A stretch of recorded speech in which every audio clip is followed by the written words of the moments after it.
नमस्कार, महान्यूजमध्ये आपल्या सर्वांचं मनपूर्वक स्वागत। रक्तदान हे श्रेष्ठ दान ही संकल्पना लक्षात घेत मोशी येथील माजी नगरसेवक वसंत बोराटे यांनी अजितदादा पवार यांच्या जयंतीनिमित्त भव्य रक्तदान शिबिराचे आयोजन केले होते। या रक्तदान शिबिराला मोशी परिसरातील ग्रामस्थ, सोसायटी धारक, ज्येष्ठ नागरिक, युवक, महिला, माता भगिनी, मित्र परिवार तसेच विविध क्षेत्रातील नागरिकांनी मोठ्या संख्येने उपस्थित राहून उत्स्फूर्त प्रतिसाद दिला। सकाळपासूनच रक्त तपासणी आणि रक्तदानासाठी नागरिकांची मोठी गर्दी पाहायला मिळाली। शिबिरामध्ये सुमारे 500 ते 600 नागरिकांनी रक्त तपासणी करून घेतली।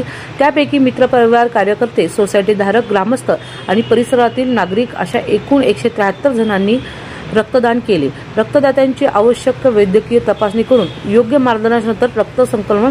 या प्रसंगी माजी नगरसेवक वसंत बोराटे यांनी सांगितले की समाजातील गरजू रुग्णांना वेळेत रक्त उपलब्ध व्हावे आणि युवकांमध्ये रक्तदानाची भावना वाढवावी, या शिबिरामागील मुख्य उद्देश आहे। नागरिकांनी दिलेला उत्स्फूर्त प्रतिसाद अत्यंत समाधानकारक असून भविष्यातही असे शिबिर राबवले जातील असंही वसंत बोराटे यांनी सांगितले।